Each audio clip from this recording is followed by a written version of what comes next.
Well,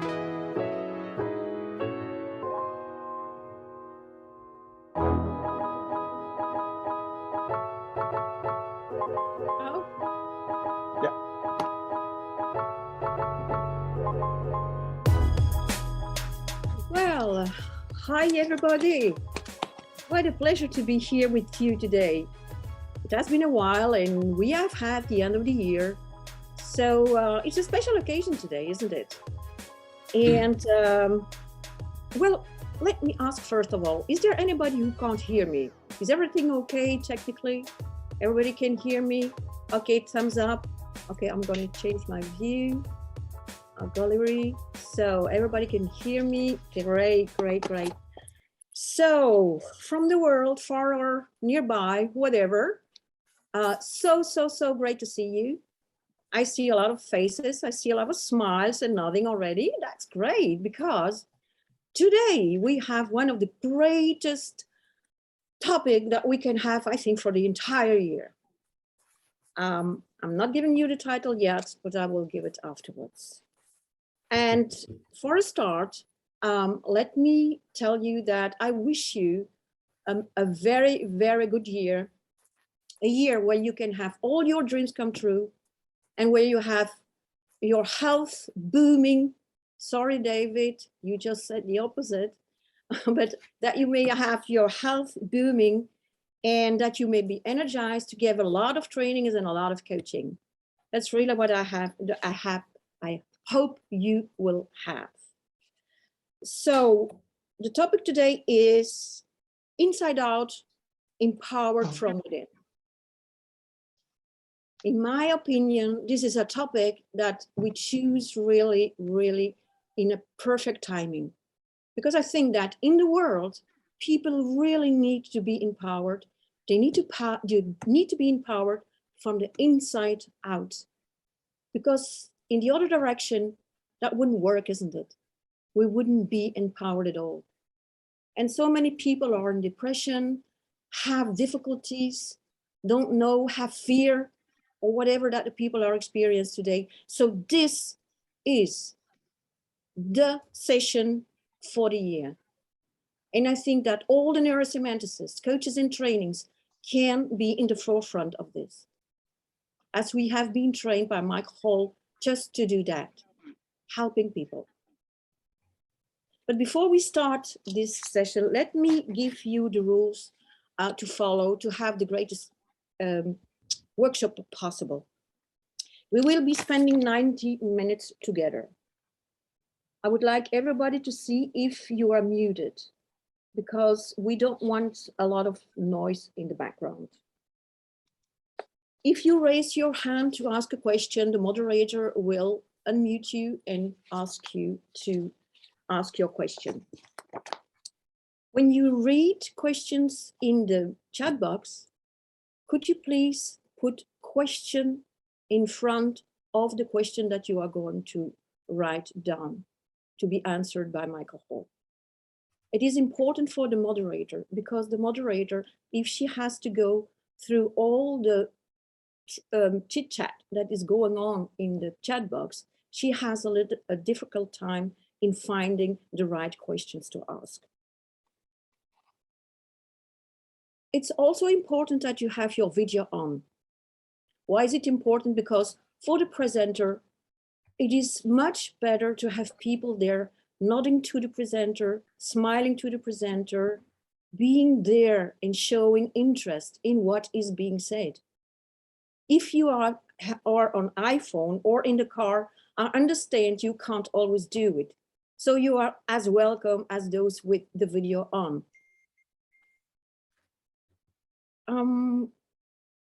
Also, what I find very important, that it is important to have everything that you need before we start the workshop. Are you on a comfortable chair?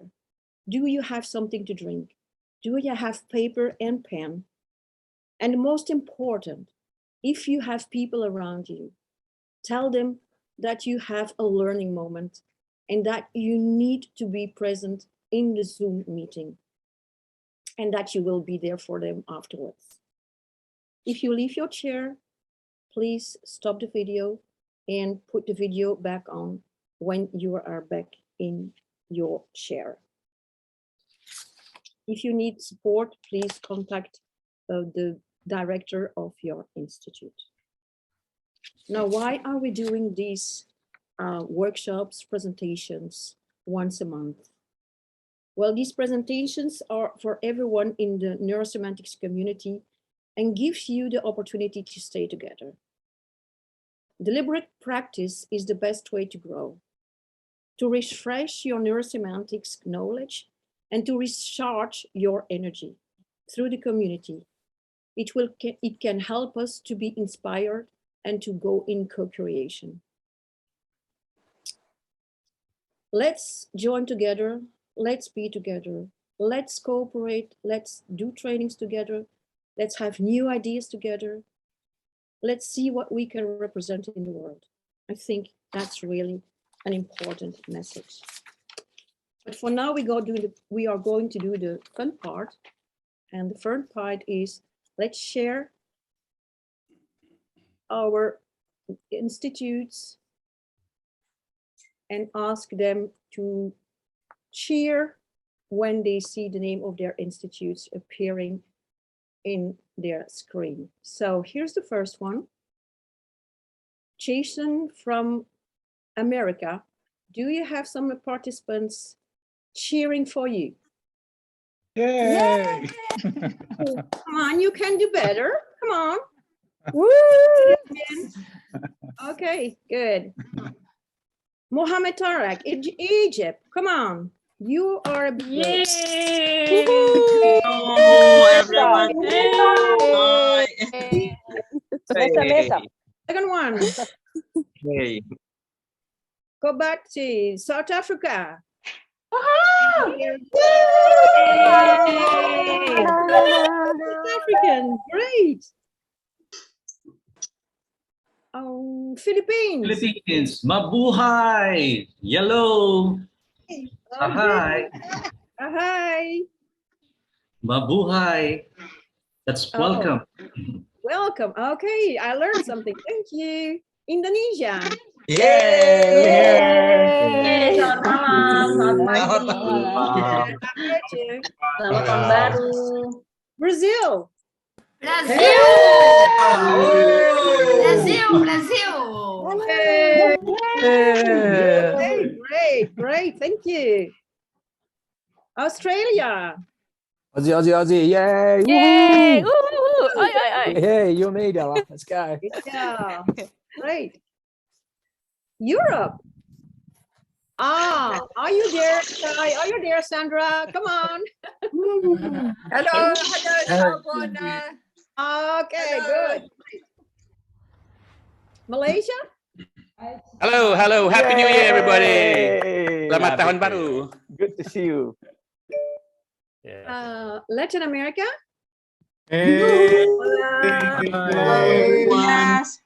Aquí estamos. Good.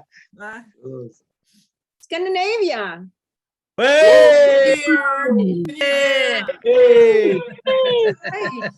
Well, I'm gonna make an announcement here. The Institute of Scandinavia and Europe are going to cooperate together. We are going to cooperate and do a lot of stuff together.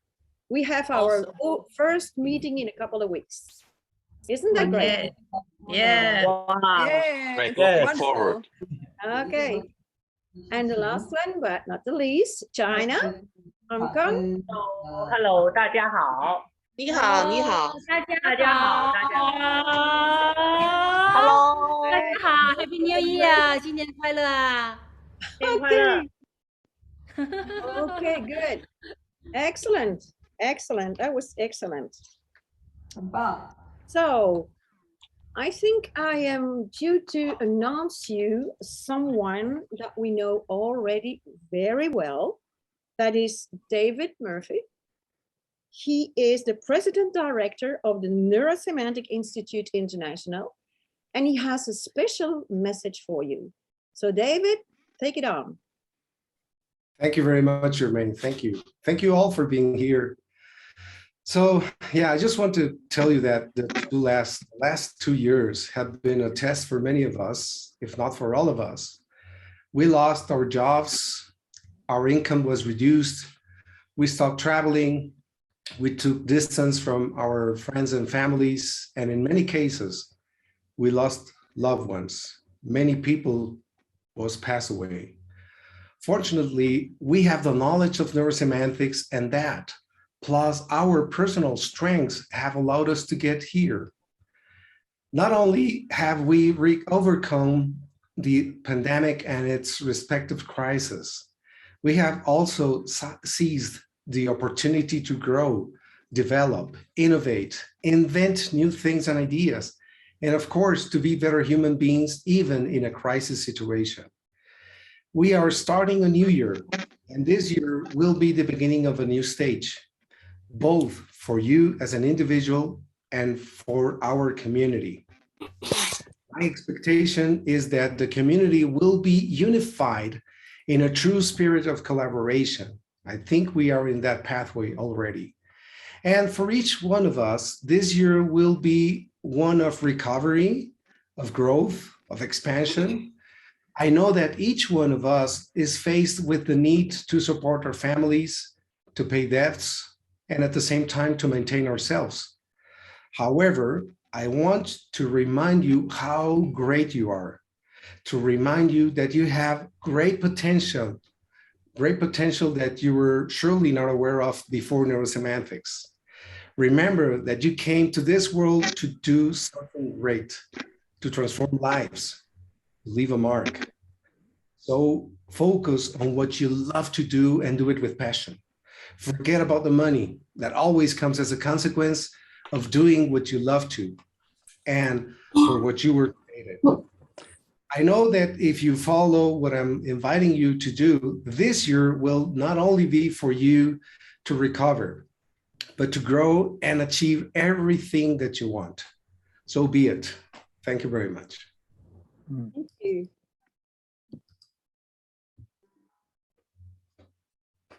So now we will have Sean, he is the head of the Meta Coach Foundation. He will have a 5-minute speech for you at this very moment. Sean, take it on. Jermaine. Thank you. So thank you very much, Jermaine, and Happy New Year to you, Jermaine. Welcome, each of you, to 2022. Wishing you, friends, and your family a joyful and a safe year. While some of you are meta coaches and some of you are trainers, the new year, 2022, and on this cycle around the sun, meta coaching will thrive. Meta coaching can thrive. We are here to support each other. I sincerely hope this year you are able to spend more time living wisely with executive wisdoms. Identify neurosemantic distinctions and continue your journey to integrate these deeper insights. Interact with more compassion with others, all while being gentle to show that true humility. And so a quote from Thomas Merton: "Pride makes us artificial and humility makes us real." The offer for you is the urgency to stay curious and enhance the lives around you in deeply profound ways. Flow with more creativity and enjoy where life can be healthier through aliveness and appreciation. And so my question for you is, as a meta coach, what intentions are governing your highest intention and focus to add more value in 2022 with others? Are you able to operate as a meta coach throughout these different current health phases? I hope so. And if you are looking for support and you really desire to operate as a meta coach, do you know the answer? Talk to a meta coach. That's right. Please talk with your MCF, talk with your fellow meta coaches. If you'd like, send me an email, but we're here to support each other. So if you want to be more of a meta coach, talk with another meta coach. Be kind, be healthy, and be you. Thank you. Thanks, Jermaine. Okay, thank you, Sean. And now I want to present you to somebody very special. And that's our moderator of the day. And I'm going to announce her name. It is Geraldine Hall. Geraldine, hi. Hi, Geraldine. Good. You're I'm doing good. Yes. Ready to do moderate? Ready? Yes. Yes. Go for it. Okay, Yes. great. I didn't hear any sharing for Geraldine. Why not? Hello, Geraldine. Okay, Geraldine. Geraldine. Go. Good. Kaya mo yan. Good. Very proud. Now I'm Kaya mo happy. yan. Now I'm happy. So then I have a last task, and that is presenting you the presenter of this workshop presentation, and that's Michael Hall. We all know Michael Hall. We know him. We saw him so many times. And Michael Hall is a person, I don't want to read his bio. I don't think it's important. But what is important that Michael Hall has been a person that has been there for us all. We are all trainers and coaches here. He has always been there for us. He has given what he had. He has written so many books, so many articles. He has answered 1,000, even 10,000 or 50,000, I don't know, questions for us. So we know him very well. And I don't think that we need to say more than that. We appreciate him. We love him for who he is and for what he does, and for the efforts that he is making in presenting all the knowledge that he still has in his head and that he's willing to share with us. And so, Michael, I'll say to you, take it on.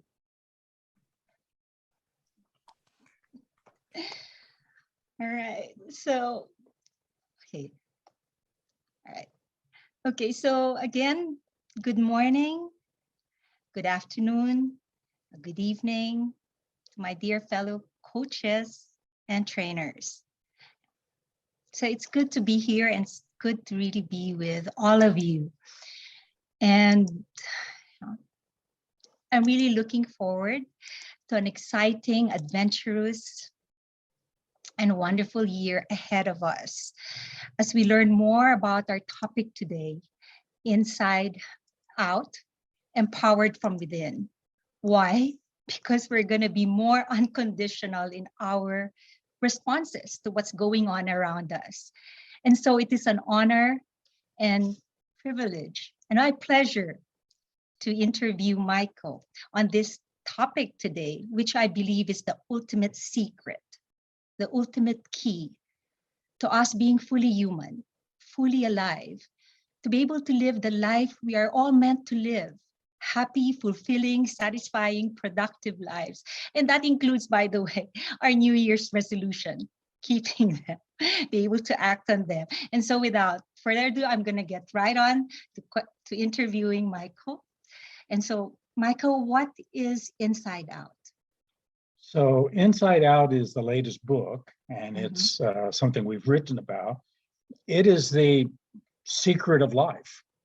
So if you want to know the secret of life, the ultimate secret, it is to live inside out. And when you live inside out, you know who you are, you know what you're about, you know where you're going. And then the outside world is in service of you and who you have developed yourself. Inside out is the way to actualize your highest meanings, best performances. I can see how important it is. And why else? Why is it still so important for us? So the phrase I've come up with is that if you live outside in, you're a victim. If you live inside out, you're the victor. Living inside out is the structure of empowerment. So we subtitled the book, Empowered from Within. Trying to get power from outside is a process that's not going to work. When it comes from inside, it's a self-renewing power, and it's based upon your fundamental powers of thinking, feeling, speaking, and acting. Okay, so given what you've said, does that mean that it's natural for us to live from inside out? It's both natural and unnatural. The natural part is that we're designed to ultimately get there to where we live inside out. It's unnatural in that we are all born in a outside in world, so that for the first 10, 18 years of our lives, we were living in a world in which we had nothing inside, thoughts, feelings, as an infant. So the outside world came in. And this is where early childhood experiences are so fundamental, because it got in and now it is the model of the world that a person is operating from. Okay, you mentioned in the book that living outside in is the great deception, and that most people live outside in. Tell us more about that. So most people live outside in, and that's our biggest problem in society today. And it's why media has so much power over people. Politics has so much power over people. The pandemic controls so many people's lives because they're living outside in, and it's the big deception. It seems like to many people, unless you have reversed it, that the outside world determines if I'm happy, if I'm unhappy, if I'm wealthy, if I'm unwealthy, if I'm content or not. But that's the big deception. The outside world is just the environment in which we live. And so what happens to you there is not the most critical factor of your life. It is how you interpret what happens there. So that's the big deception. Okay, so if outside in is the big deception, the great deception, then that means the great solution is going to be inside out. So when it comes to inside out, I've made a list here of the things that are inside out. And the fact is that all things human are inside out, and everything that's really, really important is inside out. Communication is inside out. Ethics is inside out. Personal identity and vitality, inside out. Leadership is inside out. Coaching is inside out. Fun is inside out. Well-being is inside out. If you're going to create wealth, it's not the outside in, it's inside out. Meaning is inside out. Management is inside out. Parenting is inside out. Framing and reframing is inside out. Persuasion is inside out. Motivation is change, transformation, inside out.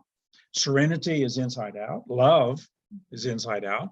Productivity is actually inside out. Joy, humor, focus, values, resilience, understanding, learning. Everything that's the most important things, the most important subjective experiences we have are truly inside out. And when you try to have these experiences outside in, you are in a dependent victim role that you are dependent upon the outside instead of self-authoring and self-determining your own life. Okay, so just to clarify, so it's very critical for us to actually live from inside out, and yet we started in early childhood up to 18. I mean, from outside in. Yeah. So that means it has to completely change our early child. Okay, so and yet how how to be able to even tell further, I mean, how to make that shift? So we're born without anything inside, unlike any animal that has the instincts inside and knows what to do and how to do it and doesn't have to go to school. We have to go to school. Our first schooling is parents and family and culture. And if they give us some good stuff from the outside in, we're going to be okay. We're going to be well prepared for life. If we're raised in a dysfunctional family, a dysfunctional culture, if the school system, the education system, the political system is not very healthy, what gets in are a lot of things that's going to have to be reversed, which is why we need coaches and trainers on this planet, consultants and therapists to help to renew the false things that's gotten in. What's outside in is culture. Culture is outside in.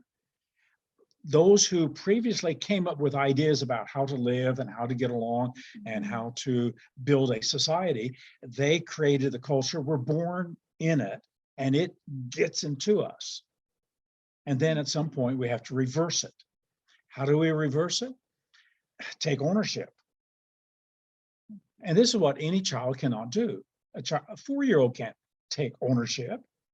The brain doesn't even develop into the prefrontal lobes until puberty. So a 12-year-old can't. And the brain keeps developing into the 30s. So life on planet Earth is learning how to live inside out throughout all the days of our lives, how to build inside using our thinking, our feeling, our speaking, and our behaving, using that to become inner directed. So that's a meta program. It's number 23 in figuring out people, inner directed or self-referencing. It's the authority meta program. And I always like to point out that authority boils down to author. And the question becomes, who's the author of your life? Well, the first 18 years, my family is the author of my life. My culture is the author of my life. And then at some point, as I grow up and take ownership, I become the author of my life. I bring the authority inside and I decide by my beliefs, values, by my intentions and goals, my definition of who I am. I decide how I'm going to live. And by doing that, then I can live with congruity. I can live with authenticity. I can live being true and congruent to my values. Okay, so I hear you say at some point we need to make that decision. So my question is, what if there are no like coaches or persons not familiar with coaches or has even attended any training? How can you tell if a person is living inside out, or what questions can, let's say, I ask myself so I know if I'm actually living inside? So there's a whole set of not. questions and you've pointed them out, so I'll read those to you. So here's a whole set of questions, and it's a questionnaire designed to determine if you're living outside in or inside out. Here are the questions for outside in. Do you feel that life happens to you? Do you feel that you're a victim of what other people say and do? Do you feel that you have little or no control over things? And of course, if those questions are yes, do you feel helpless and hopeless and depressed by the way things are? Do you feel that things like your job, your boss, criticism, inflation get you down? Well, that would be an outside-in response. So we're talking about the stimulus response world. This is the world every animal lives in, stimulus, response. Because animals don't sit and think, should I bark now or not? An animal just responds, reacts. So when you live outside in, life is pretty superficial. It's going to be pretty shallow. Do you feel disempowered by the influences that are on the outside? Do you need to blame people and things and situations for what you're experiencing? So anybody who's blaming is shouting out loud, the outside world controls me. So blaming is a good signal that you're living outside in. Do you have a sense that you need to conform? So most of us feel peer pressure. And in childhood, it's really strong. In teenage years, it's really strong. Peer pressure. If you still feel the need to conform, I need to buy the things and consume the things in my culture so that I fit in and I don't stand out. That's a great sign of outside in. Do you think that the solutions to life's problems are outside?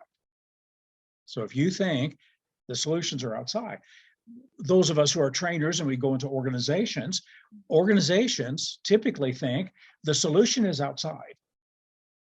We go in and help them to understand solutions inside. And enabling a person to become creative, inventive, thoughtful, mindful, so the solution is inside out. Here's a series of questions for living inside out. Do you feel that you're in control of your life? That's the first question. Because if you don't feel like you're the author, you're in control, you're in charge, you're the architect of your life, then you're not living inside out. Do you feel that, do you feel your sense of vitality, aliveness, and energy? So here's another big signal that you're living inside out. The vitality, the energy comes from inside out. If you're looking for something to energize you, something to refuel you, rejuvenate you on the outside, you're living outside in. Do you feel like you have an inner gyroscope for your own stability? That'd be inside out. When things go wrong, do you immediately think about what you're going to do, what you're going to think and do and invent to solve it? That would be inside out. When you have a setback, do you know that you're going to bounce back resiliently? An inside out person has resilience inside. Do you feel like you're in charge of your responses? Do you believe and sense that you are a creative meaning maker? So those would be all indicators and questions that I'm living inside out. I think I'm going to keep this set of questions and ask myself every day, where am I at any given moment? I mean, these questions I find really very helpful. And for living inside out, it's beautiful. I mean, the questions itself, even when you were sharing with us the questions, I noticed even the state was changing when I was asking the inside out questions. So, and I remember you were saying before that the quality of our state is the quality of our lives. So thank you for these questions. And I'd like to know more about what it's like to live inside out. So as kind of reminder for me to actually be there more. So this is where everything in neurosemantics feeds into this inside out process, because inside we're a meaning maker. So meaning is inside, and I construct it, I invent it, I appraise what things mean to me, and so meaning is not outside. So the search for meaning, if you're searching for it and you're going places and doing things, looking for it outside, you'll never find it. You'll find somebody else's meaning that they've created and maybe absorb it. But as the meaning maker, when you make the meaning, then the quality of your life is the quality of those meanings that you construct, which is why framing and reframing are the two most fundamental processes that we have to rejuvenate our lives and actualize our potentials.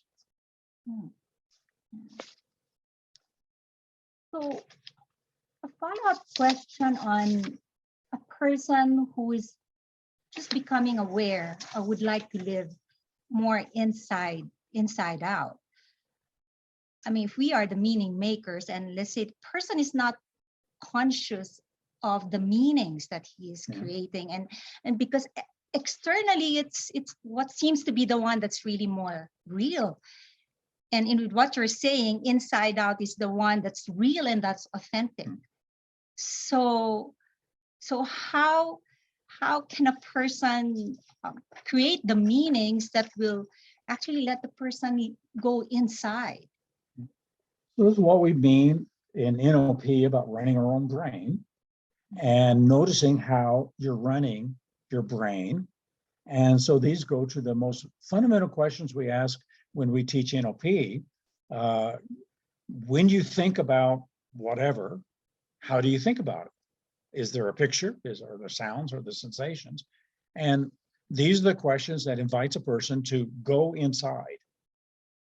So the first thing we have to do to learn to live an inside out life and to create that orientation is to go inside.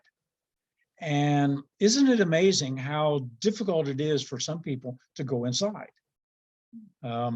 We call that intrapsychic intelligence, intrapersonal intelligence. That was one of Howard Gardner's 9 intelligences, going inside. And so to go inside is to induce a state, is to induce awareness. And of course, once you have awareness of your awareness, you've got your first metastate. And so this is how the whole process begins. We get a person to utilize their most unique human kind of consciousness, which animals do not have, self-reflexive consciousness. So we have that ability, and I suppose that's innate for us to actually go inside. So we can go inside by the self-reflexive consciousness. What happens with a lot of people is they go inside and they bring judgment. So they hear judgment on the outside. When they start reflecting, they bring that judgment inside and they create a hellish world. So they don't want to go inside because what will I find inside? And they create a hellish world inside with their judgments because they've heard judgment on the outside.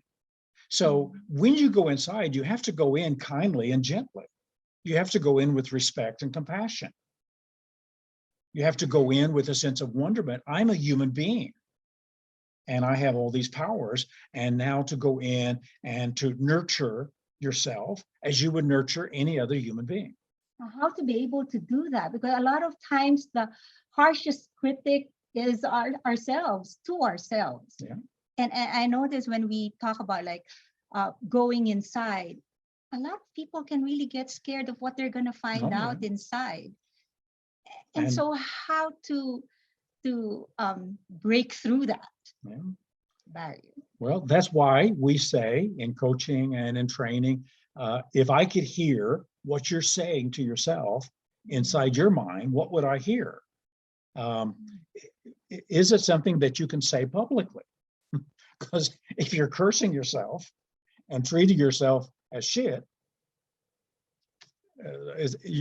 this is how people stop themselves from doing the self-development. They bring judgment in. So first and foremost,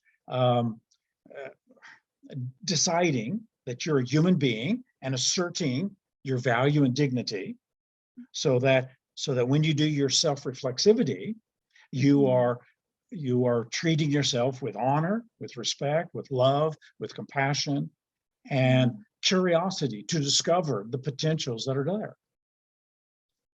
Here's a quotation from Maslow. I quote it all the time when we talk about self-actualization.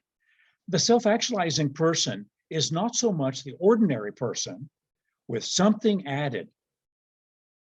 It is the ordinary person with nothing taken away. So here's 2 descriptions of human nature. Human nature is the human being with something added, formula X. And a lot of people think that if only I could get this, and if I could get that, I need to add something. But Maslow said it's the ordinary person with nothing taken away. That's a picture of the power and the beauty and the glory of the human self, uncontaminated by all these judgments. So we start there. We start there, and yet what comes to mind right now is yeah, it's nice to, it's be good to start there, nothing taken. So that's where the feeling of being so empowered, I guess, comes in. As I hear you say that, my question about that is like when culture, especially, or the way we were raised, and is, let's say, especially in a dysfunctional family, how to So bring before we that get for there, them? before we go there, we have to go in, start with accepting yourself, appreciating yourself, esteeming yourself, which is what we start Yeah. with in APG. So you start there. Then you claim your powers. I have these potential powers, the same powers that every creative genius has, to think, to feel, to speak, to do. So you start there. Then you start creating meaning. So what does this mean? What else could it mean? What would be the richest, most powerful, robust meaning I could attribute to this or that? So you start creating meaning. So before we clean out the other stuff, we need to have this foundation. We call it being centered. We call it getting to your center, getting to the core of your person, who doesn't need to prove anything. You are an ordinary a human being with nothing taken away, and that's what gives you your glory, your greatness. And so we start there, and we start creating great meanings. Now, this is what Frankl said, Viktor Frankl said, about the stimulus response world that animals live in. Between stimulus and response, he said, there is a space. In that space is our power to choose our response. Well, that's what we talk about when we claim that power zone. It's a space in which we choose our response. In our response lies our growth and our freedom. The last of the human freedoms is to choose your attitude in any given set of circumstances. So once you claim that, now you can start using it. And we use it to create meanings. So any meaning that is not serving us well, is not ecological for us, is a meaning that needs to be enhanced or reframed. And so that's what we do when we go inside. We go inside to really enhance that. At the core of that, you go inside to discover yourself. And this brings up another meta program. It's number 59 in the meta program list, being, doing, having. And so go inside to your being.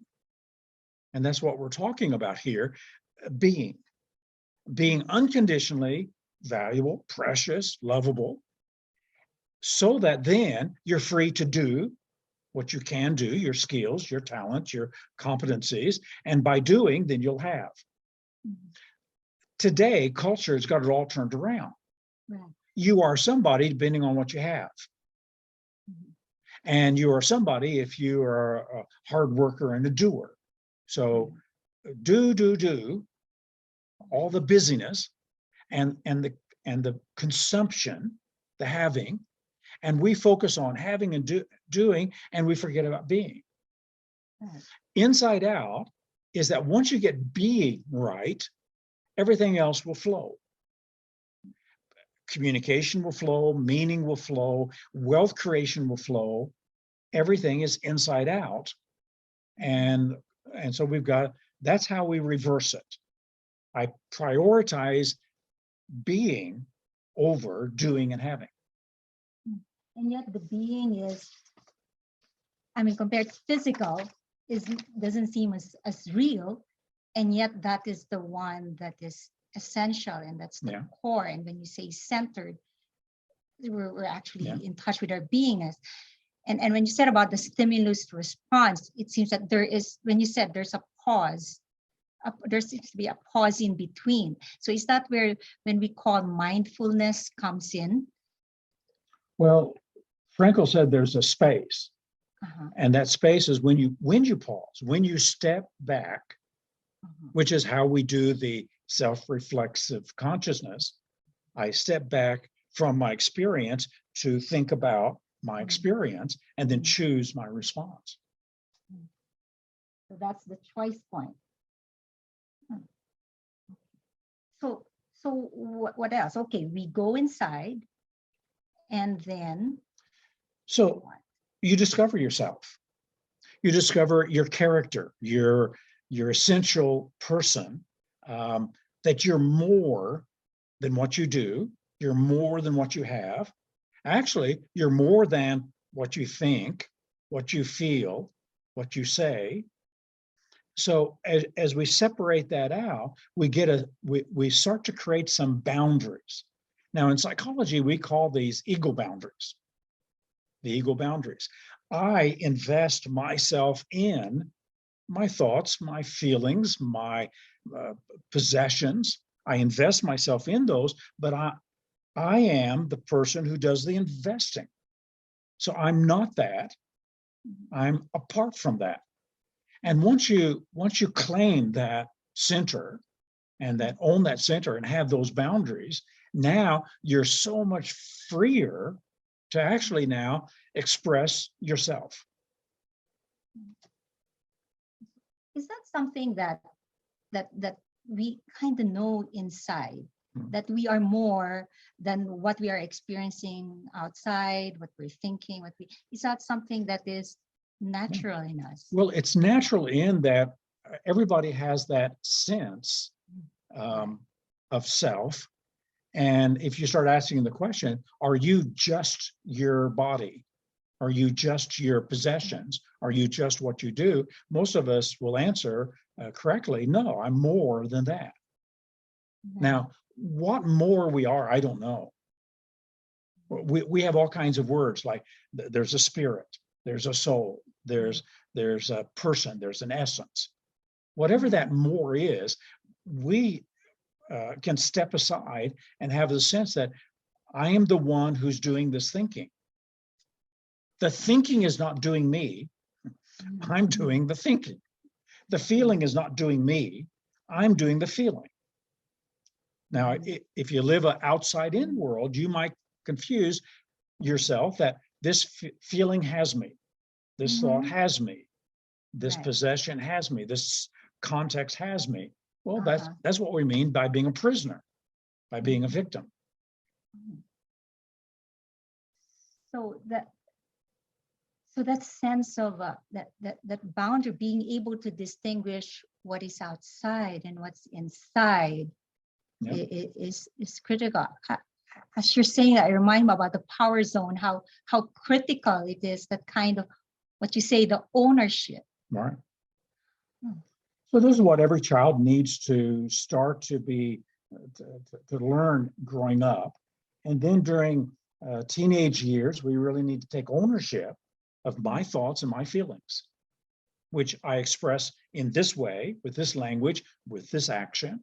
And then as we take ownership, we bring that authority inside, and now we take responsibility for ourselves to live our lives up to the highest meanings and the highest values and the highest ethics, and transform that into performance.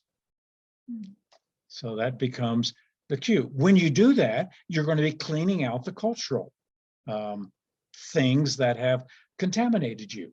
And we're all contaminated by our cultures. No culture is perfect. Every culture is just a human accumulation of things that in the past have worked. And some may continue to work, and some do not. And so we clean it out, and we wear, as Maslow said, the cloak of conventionality lightly upon our shoulders, so that at any moment we can set it aside when it doesn't fit. Then we're not a conformist to the society, but we're a member of the society. And we're also someone who's bringing renewal and refreshment to the society. I should say that again, insight just came to mind. When you said a while ago, culture is outside in, and I was wondering, okay, where does inside out come in? And what comes to mind now is culture is cultivating, right? So that's cultivating mind, Right. our minds. So in spite of the culture being outside in, if I cultivate my mind, I make it inside out. Well, what culture does is to cultivate our minds and our emotions, our speech and our behavior to fit a society, to fit a group of people. And during childhood, we don't have enough critical thinking abilities to question it. But as we grow up, we question it. So one of the signs of an inside out person is a person who questions, doubts, searches, challenges the things that are being said. This is where we do critical thinking, creative thinking, to see if it really fits, if it's really ecological. And we want people to be self-determining. You determine if this fits into the system of your life and it brings out the best for you and for other people, if it's respectful and honoring. And so helping people make good executive decisions as they're living inside out. Okay, so that's how we become more self-determining and authoring our life. Yeah. And it seems to be a day-to-day, moment-to-moment decision as well. I guess it's not just. Well, until you develop that internal gyroscope. Once you have it developed, there's a gyroscope and it keeps you balanced. And then you spend so little time focusing on yourself. Your life becomes expressing yourself. Now you're focused on, let me demonstrate and be the best person I can be in the way I talk and act and interact and relate and create and do business. And so now, once you get that gyroscope set, from time to time, it's always good to keep checking with the outside world to see if the gyroscope is balancing you so that you're physically taking care of yourself, have well-being, you're mentally, emotionally, relationally. But once you have the gyroscope and you've authored the script, and the script is well written and well designed, now it's let's live it. And now you got the vitality, the energy to live it. And so now the inside out life, the focus is on the expression. Okay, so truly living inside out, it seems that there's a compelling impetus that wants to express what we are living inside. Okay, tell us more about that.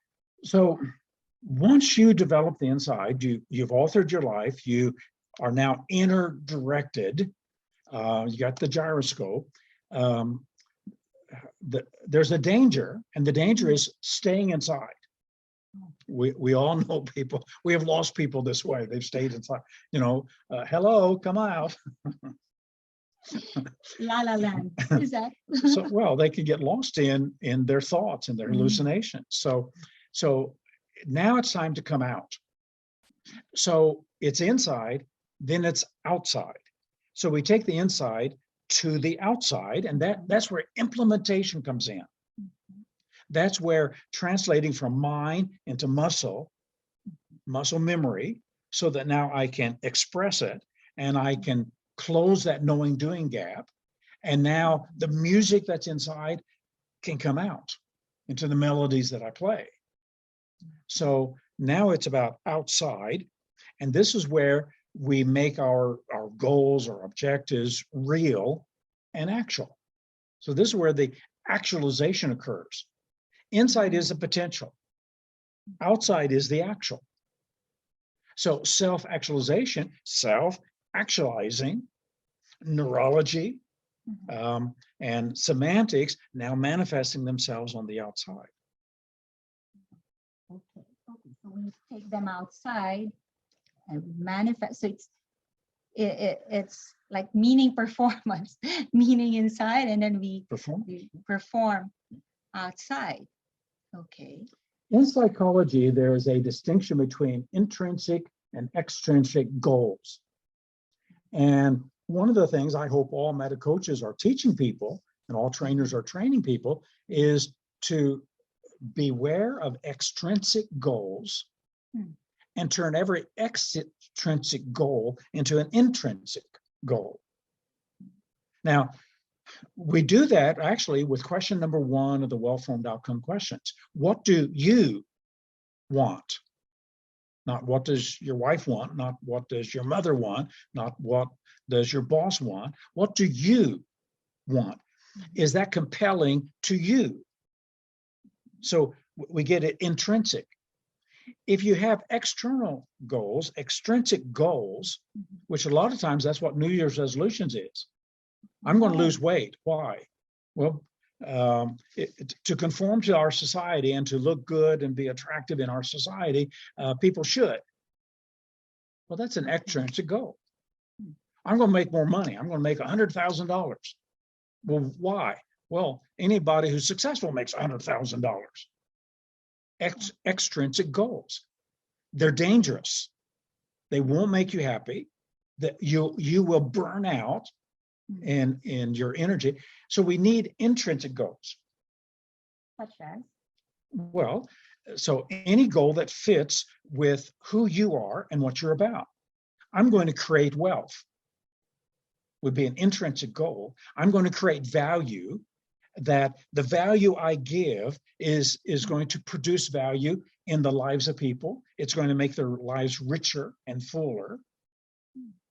Then my goal is to add value to people rather than how much money I get. If you're thinking about the bottom line, you're outside in.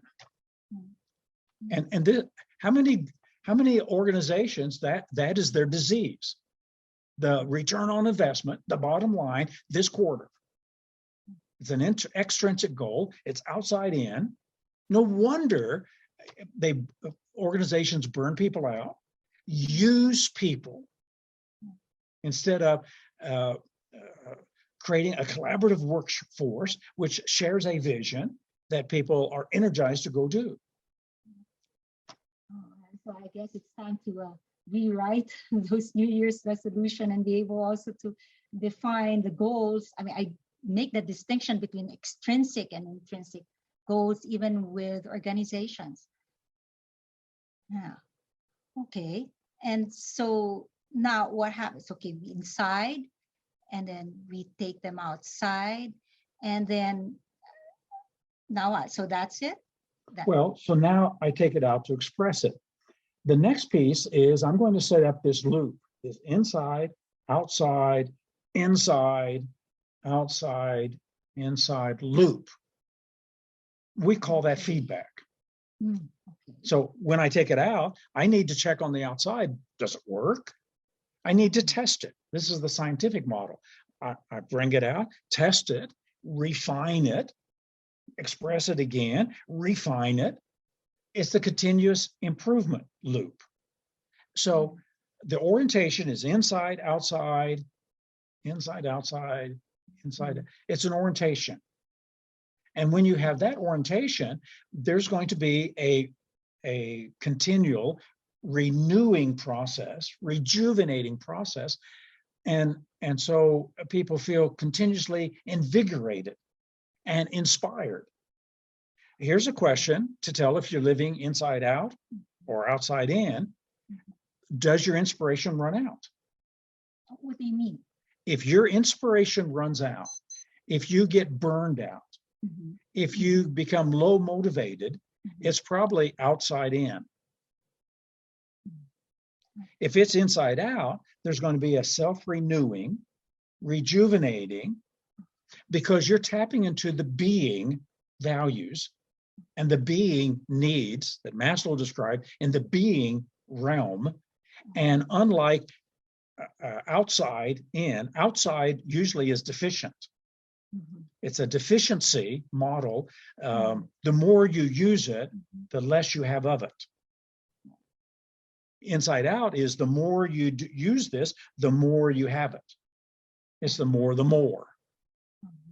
And so here's a way to tell if you're living inside out, is my inspiration continuously being renewed? Or do I run out and now I need to run to the quickest bar to get some inspiration? So establishing that inside loop is critical to actually in staying motivated or inspired. Right. That's how we rejuvenate ourselves. It's really through this kind of system, this loop. If you have this loop, then you love feedback. So I express what's inside. How did it go? How did it work? What have I learned? If you have outside in, then you tend to think in terms of failure. Oh, it didn't work, it failed. And so now you've made a judgment, you've ended, there's no loop, there's no renewing. And so anybody who's constantly fearful of failure is outside in. The person who is not afraid of failure, but treats failure as information, how I can adjust, how I can refine what I've got, and is hungry for that testing and that challenging, is living inside out. So perfectionists live outside in. Yeah, perfectionist wants it to be flawless and perfect, and that doesn't exist in the world. We just optimize the best we can do at this point, and we just keep going for continuous improvement. Continuous improvement. Oh, okay. So just to summarize, I hear 3 steps in terms of being able to create an inside out way of living. And so step 1 is go inside. Okay. Step 2 is take the inside outside. So take it outside. And the third one is establishing the loop. Right. An inside, outside, inside loop. Right. So there is a structure to living, being able to live inside. Right. So the priority needs to be on the inside. Be sure you have become the author of your life. You're inner directed. You got that gyroscope, and once you get the being well developed, then expressing it, testing it, and so now it sets up that loop. Interesting. And now, as you're actually talking about inside out, it becomes more real as you're explaining things, that it's tangible. So I think this is a good time now to look into the questions. Okay. I see a lot of questions and I'll be reading them out loud. Okay, so we have, question is, what would be the most resourceful frame to have regarding living inside out, but responsive and accountable to those around us? If not in balance, inside out can be overly individualistic, selfish, or distant. I struggle with the gray area in between. So, well, I don't know. The question seems to me to be unbalanced in itself. When you take care of yourself and you love yourself and you're ready to express yourself, you're going to take care of the others. Can't give what you don't have. You can't give what you don't have. And that's why we love our neighbors as we love ourselves. So take care of yourself. Once you take care of yourself and you do it and you're developing yourself really well, you will want to express love, compassion, honor, respect to everybody else. Some will receive it, some will not. And to quote a quote from the Bible again, don't cast your pearls before swine. Give of yourself. If someone doesn't want to receive it, walk away. Find someone who will. What if it's your family Walk or away. a loved one? Walk away. Okay.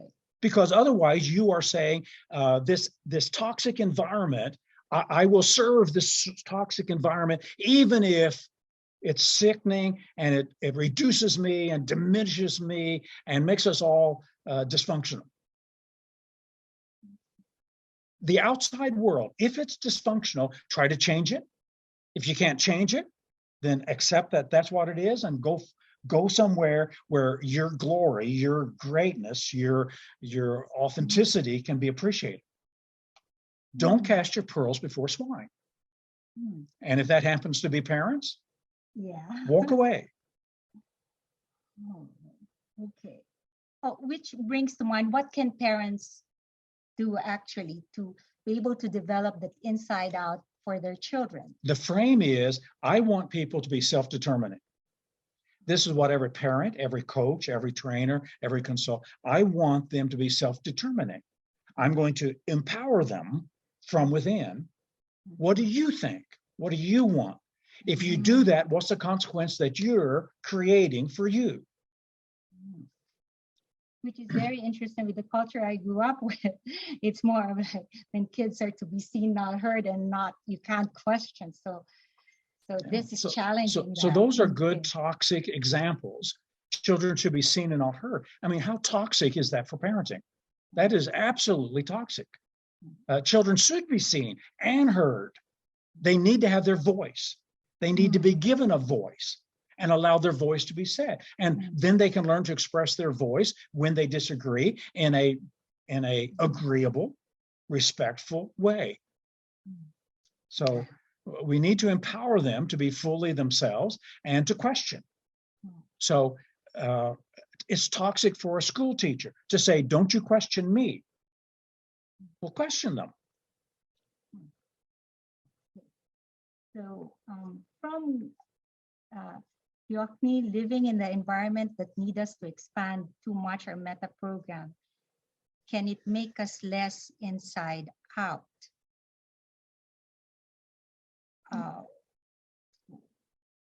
the meta program we're talking about is number 23, authority sort.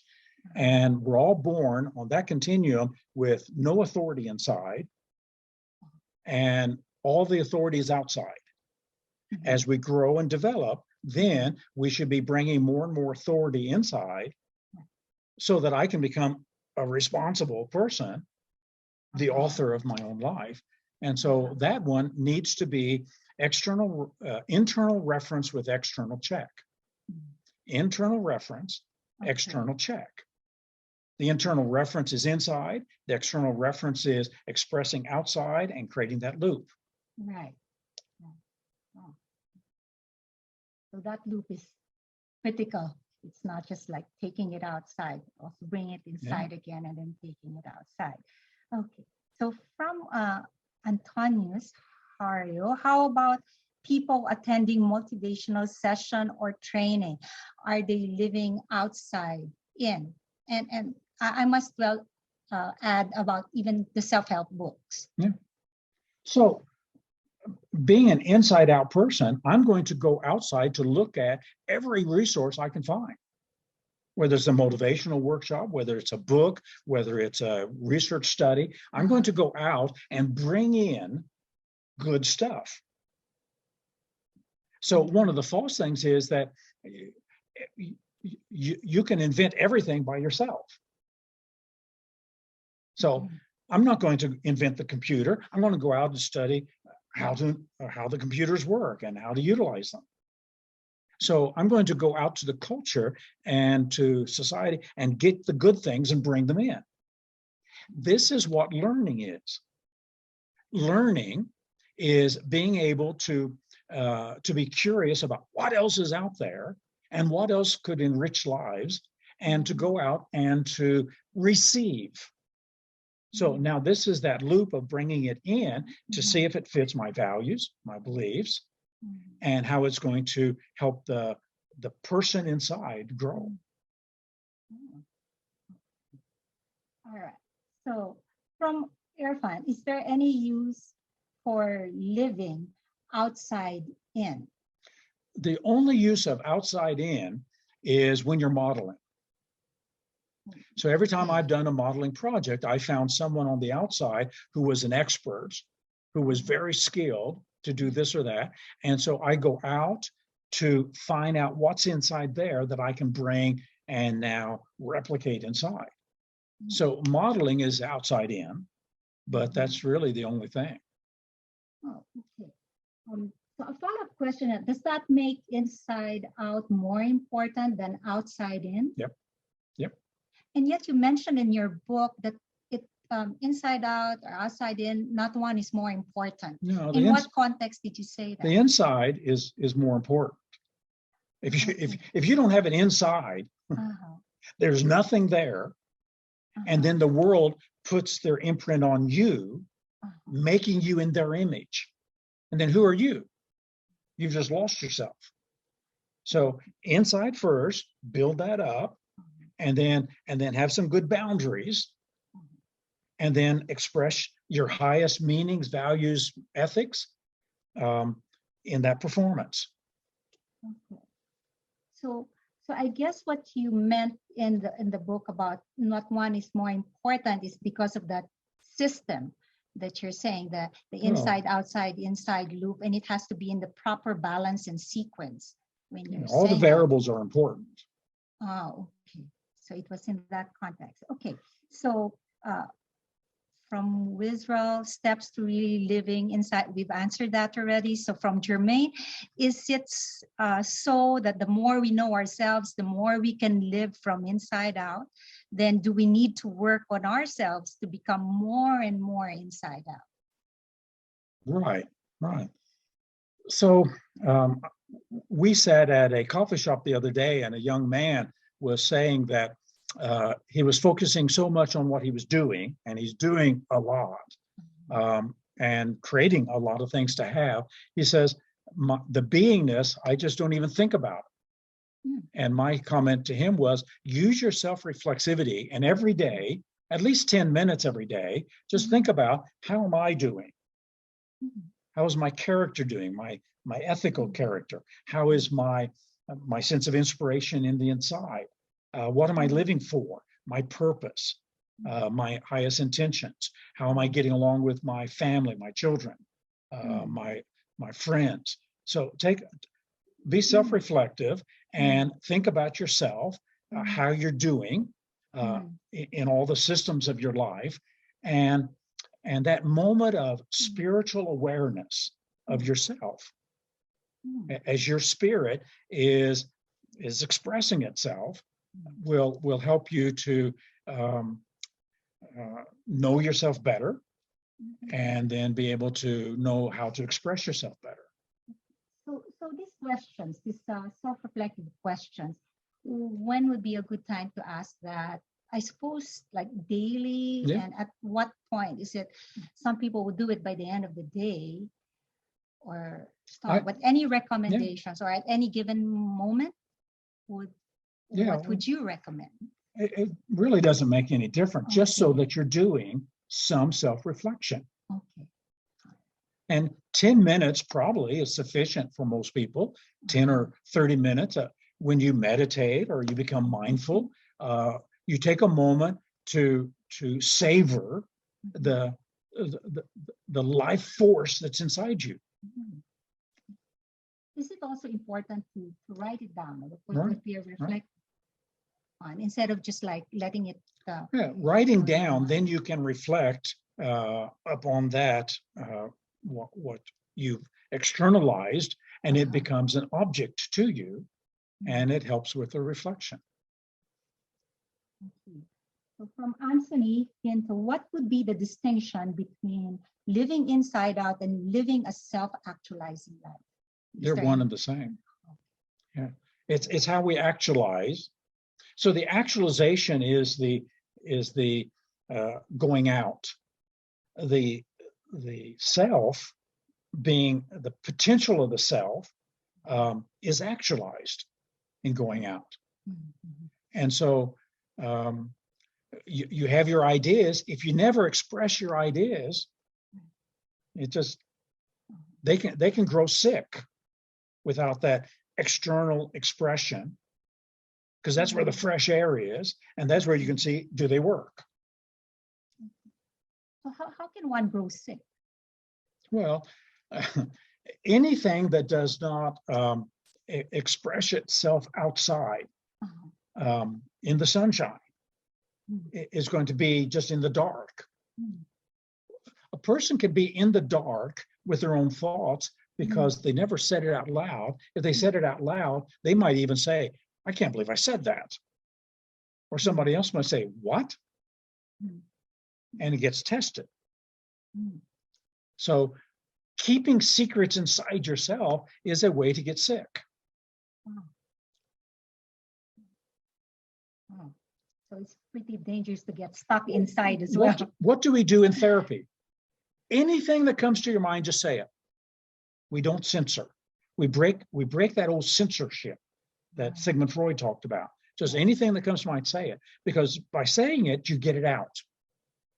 And oftentimes when you get it out, you find out that's just nonsense. And so coaches oftentimes with a client will just let them talk. Because, and I've done this with people, I've let them talk, and at the end of it, I'll go, any of that you want to keep? No? Because it was just toxic thoughts and beliefs and ideas. Or sometimes we even mirror it to them by saying, like, did you hear what you just said? Oh, okay. All right. So from Irfan, Maslow said that we need to take the mantle of culture lightly. However, we are still living in the culture that might not support our inside-out self-actualizing life. What can we do to find the synergy between culture and living inside out? Well, my recommendation is to be sure to be yourself. No matter how you get criticized, how you get rejected, how the society doesn't want it, be a rebel. Societies improve because of the rebels who stand up and who will say, the emperor has no clothes. Everybody else is conforming. Oh, nice robe you've got. But the rebels stand up and say, you're naked. So we need, if we're going to be change agents, if we're going to be change agents in our families, change agents in our culture, we need to stand up and say what truths we know, no matter if we get criticized or disliked, just to stand up and say it. And for the inside out person, there is no criticism. It's just, oh, that's a different opinion. Tell me more about your opinion. Here's my view. And now we can disagree agreeably with honor and respect. And we inject the possibility of change because we stand up. So I would say, don't worry. See, if you're worried about conforming and you're worried about approval and you're worried about everybody liking you and everybody putting likes on your Facebook, you're living outside in.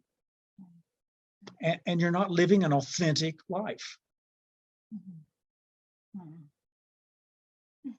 Another question from Christine. So this time from Christine. So inside out is about distinguishing me feeling the feeling, not the feeling has me. Right. Is that right? Right. Okay. How to deliver this concept in a culture of outside to inside environment. Well, and that's where we've got a lot of work to do. Most people think and feel this way. The depression has me. The frustration has me. I can't help it. I'm feeling angry, upset, low self-esteem. And they treat the feeling as if they're not the creator. And we want to put them at cause. We want to put them, you're in charge of you. You created that. The meanings that you have in your head, you're the one who generated that. So we need to, and this is where, when I go, I went to Starbucks one time and the person asked me, how's the world treating you? And I said, I don't know. The question is, how am I treating the world? and it almost created a sense of trance. He just stood there. And I said, you can get my coffee for me while you're thinking about that. Because once you put the cause on the outside, you're out of control. So being the author is being at cause. At cause. So another question from Jermaine. So let me, before we go further, so every emotion any of us feel, take ownership.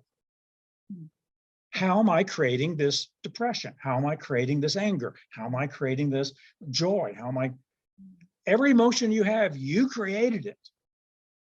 And when we start talking that way about ourselves and people hear us, it'll help to spread this, this understanding. So I guess with what you said, the question of Jermaine, so stress and burnout is then living outside in most cases. Yep. Yeah. Not having boundaries, wanting to comply. Yeah. So everybody, the cure for stress is to change the orientation and live inside out. So the person under stress is also under so many cognitive dysfunctions, distortions. Well, I have to do this or I lose my job. I have to do this or I'll lose. So we've got the shoulding, and we got the prediction of the future. And so people create that stress. They're stressing themselves, and they could turn it into eustress. So Hans Schele, the expert of stress management, talked about eustress, or what we call excitement. Okay, so this time from David Murphy. So what I am understanding is that living inside out doesn't mean to be lost in our internal world. Thoughts and others. It is more about creating things in the outside, influencing the outside world, but from our internal potentials. Is that right? Exactly. Well said. So this time from Gyokni, Maslow said, ordinary person with nothing taken away. Is it right? Does it mean that the original of us has been great already? He wrote that to describe potentiality. That we don't need to invent Formula X and bring it. That it's inside already. And so what we need to do is to let the person blossom and develop and grow and let those potentials become what's actual. So we have a couple of more questions. Wow, time flies so fast. We have just 5 minutes to go. So just this couple of more questions. So from Tiffany, if someone has low self-esteem, external reference, metaprogram, how can I help her to live inside out? She went inside by thinking, talking to me as expression. What else can we do? Well, help her, put her at cause. She is esteeming herself lowly based on some condition.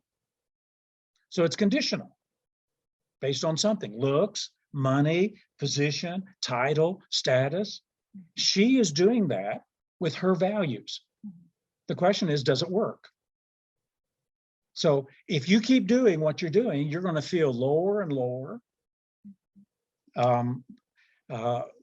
That's one way you could do it. We could change the whole value system and make it unconditional, so that you stop rating yourself, you stop gauging yourself in terms of anything, and just assert your value and your dignity as a human being, that you're unconditionally valuable. And if anybody doesn't like that, you can go, nah, nah, nah, nah, nah. And just say, I choose to be a child of God, made of the dust of the universe, stardust. I assert that I'm made in the image and likeness of God, and therefore I'm important. And my importance becoming a somebody is not based on what I do or what I have or my looks or any of these conditions that can be taken away from you. So this is where we need to challenge people and help them to see that they're the ones who bought into that toxic system. Oh, thank you, Micah. I'm sure we have more questions given the time that we have. So any final words? Everything in neurosemantics is based on this. When we teach wealth creation, it's inside out. When we teach communication, it's inside out. When we teach personal empowerment, everything we teach is inside out. And it sets up that loop, that inside, outside, inside loop. And so knowing this psychology is critical for all of us to help other people get real clear. And the phrase inside out and empowered from within is a short and memorable way to drive it home for people. And so I would recommend starting to use this kind of language and tell people, live your life inside out so that you express your best and your best meanings and your best performances as you move forward. And when you do that, your life is going to be more of an adventure. It's going to be more joyous. And you're going to start creating this ever renewing inspiration. And that happens to be the next stop in this development of Inside Out, inspiring the heart. Yes, and that's going to be your next book, right? Thank you so much, Michael. This is so insightful and inspiring. Thank you so much. And thank you, everyone. I hope that by this time, not only have you given yourself, or each one of us, has not only given ourselves permission to orient ourselves living inside out, but also making that decision. I hope you have made that decision, that commitment, and even a solemn vow, perhaps, of applying to self an inside, outside, inside way of living from this day forward. So cheers, everyone. Happy New Year. And please stay for picture taking. All right, so I turn you back over to Jermaine. Thank you.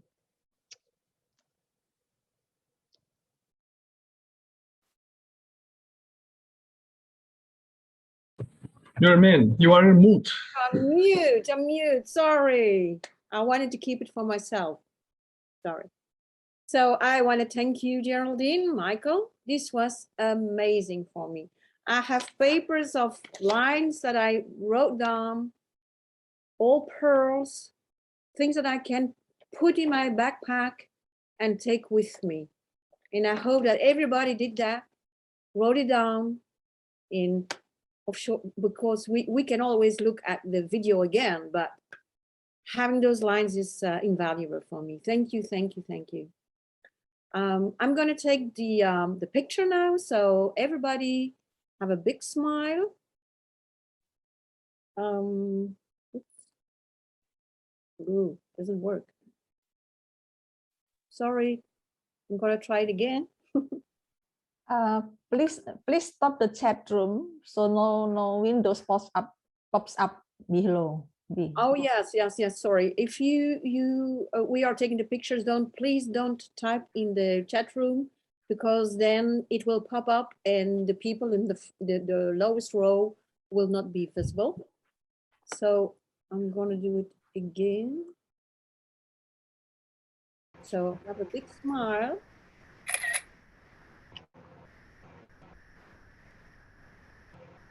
Second page.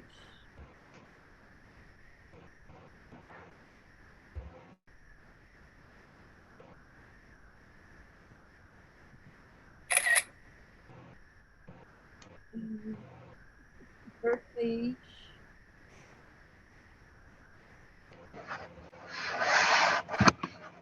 Big smile still, big smile. Doing as quick as I can.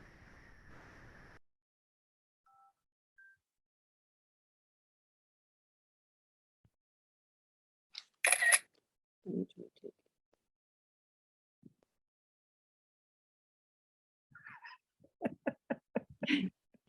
Hey, it's hard to do, guys. Just bear with me. I know it's not easy. Okay.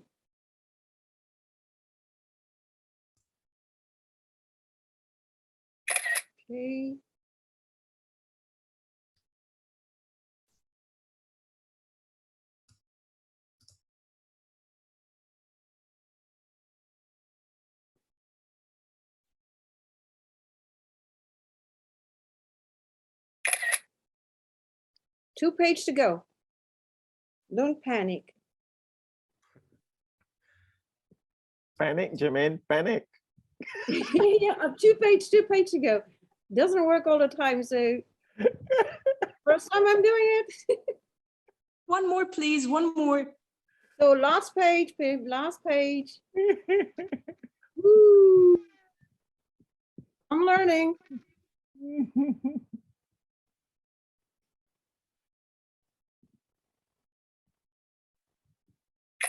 Okay, there we go. It's done. My God.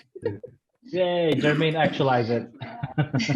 Thank you for your patience. Thank you for bearing with me. Thank you, guys. Thank you. Thank you, Michael. Thank you, Jody.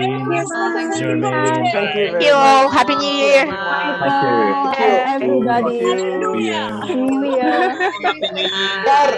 We are excited, Dr. Mike and Geraldine, to see you next month in Egypt.